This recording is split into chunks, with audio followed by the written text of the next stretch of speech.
Hello and welcome to Gravitas Plus. I'm Palki Sharma Upadhyay. It's the 14th of November 2021 and India is celebrating Children's Day. The day marks the birth anniversary of Jawaharlal Nehru. He was India's first Prime Minister. He advocated for children's education. So Nehru's birth anniversary remains one of the most awaited days in the calendar for children. In India, Children's Day means holiday. It is also one of those occasions where young ones are showered with gifts, treats and chocolates. This year, I have a small request for you. This year, I want you to avoid giving young children chocolates. Don't give a child sweet treats or anything that's unhealthy. I say this because more and more children today are growing up with diabetes. At least 1.1 million children and adolescents today have diabetes. Between the years 2000 and 2016, there was a 5% increase in premature mortality from diabetes. In the same period, risk of premature death because of cardiovascular disease, cancer and chronic respiratory diseases decreased 18%. So you have two graphs here. The one racing upwards is calling for your attention. Let's talk about diabetes. Let's talk about the danger of diabetes, and what better day to talk about it than today. The 14th of November is also World Diabetes Day. So here's an episode dedicated to all children and parents watching us from across continents. Here's hoping you keep each other safe and diabetes free. How can we do that?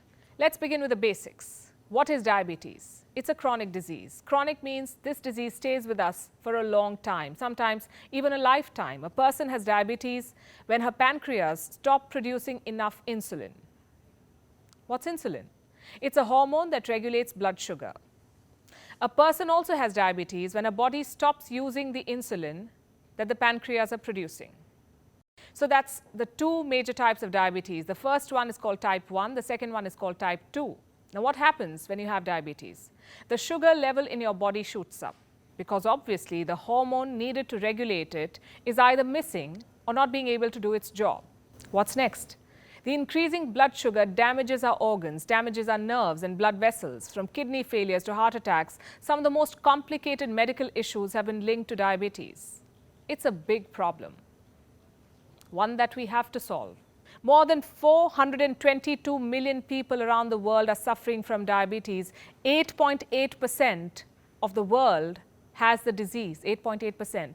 By 2040, 642 million people around the world will have diabetes. 1.5 million people are already dying every year because of it. Do you know 4 in 5 diabetes patients live in middle-income countries or low-income countries? Why do you think that's the case? You see, diabetes to a great extent is a lifestyle disease. Remember, I told you there are two major types of diabetes, type 1 and type 2. Doctors don't really know what causes type 1 and why our pancreas stopped producing insulin. But family history often increases our chance of developing type 1 diabetes. If a parent has it, a child is likely to have it too. 10% of diabetes patients have type 1, 80% have type 2. Who is at risk of type 2 diabetes? Someone who is overweight, has a history of blood pressure, a history of PCOS or polycystic ovary syndrome, someone who has a sedentary lifestyle or poor dietary choices, or does not engage in physical activity. You see, dietary choices and fitness have a big role to play in the onset of type 2 diabetes, because the moment there are fatty tissues around your muscles, they stop responding to insulin. So your blood sugar levels shoot up. Look at the countries with most diabetes patients. More than 30% of the population in Marshall Islands has diabetes. So does 22.5% of the population in Kiribati, 22.1% in Tuvalu, 22.1% in the Sudan, 22% in Mauritius. Also on the chart are New Caledonia, Pakistan, French Polynesia, Solomon Islands and Guam. It also happens that the Marshall Islands, Kiribati and Tuvalu are among the 10 most obese countries in the world. Marshall Islands, for example, has the 4th highest obesity rate in the world. The country depends heavily on imported processed food. Why is that? Because vegetation is scarce and imported fruits are expensive, so are local vegetables. So sugary processed food is what becomes more affordable and finds its way to most households. Do you eat a lot of processed food? Do you too pick a happy meal over a salad? Do you like dessert with every meal? And do you think you could be at risk of diabetes?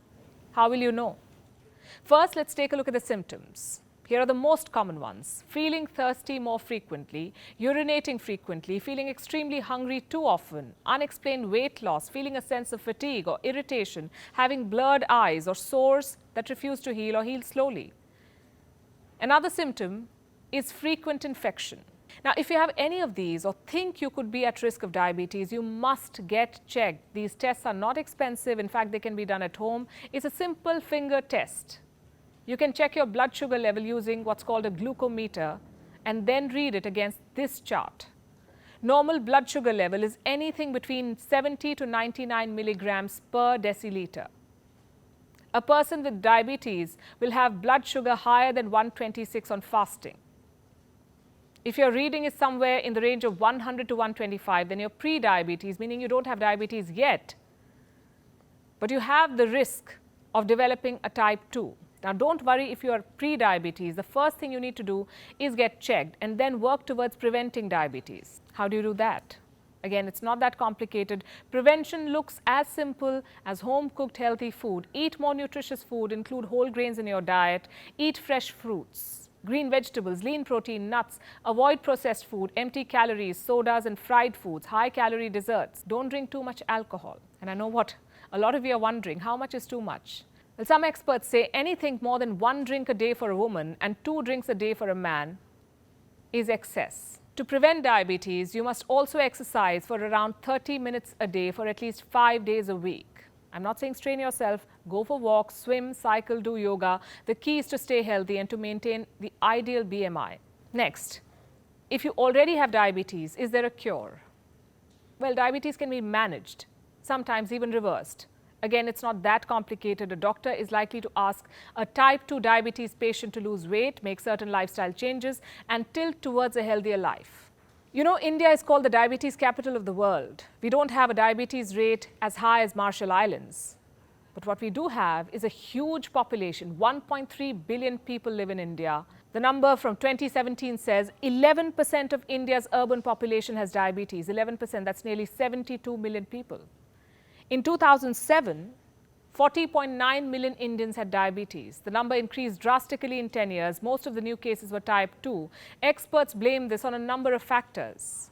For example, the growing popularity of a Western diet in India, increase in consumption of refined carbs, processed foods, trans fat. And how can we forget the shift to a sedentary lifestyle? Most of us today are bound to our desks and tied to our computers. There are some other factors Indians can't afford to ignore. One, there is lack of diabetes education in this country, and 2, a lot of people in India are vegetarians, which means their food is high in carbohydrates, oils and fats. You know the biggest problem with diabetes?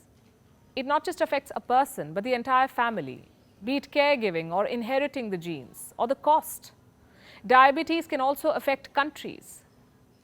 Take the United States, for example. Diabetes caused $760 billion in health expenditure in 2019.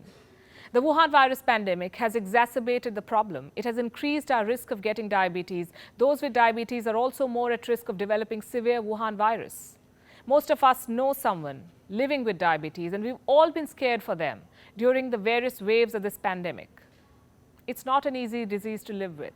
Diabetes increases your risk of strokes, heart attacks, nerve damage, kidney damage, blindness, damage to your feet, even amputation. It can leave you with a skin problem, hearing problem, Alzheimer's, depression. We don't need any of this. So this World Diabetes Day, let's pledge to keep ourselves, our children and our families safe. Let's delete diabetes from our lives.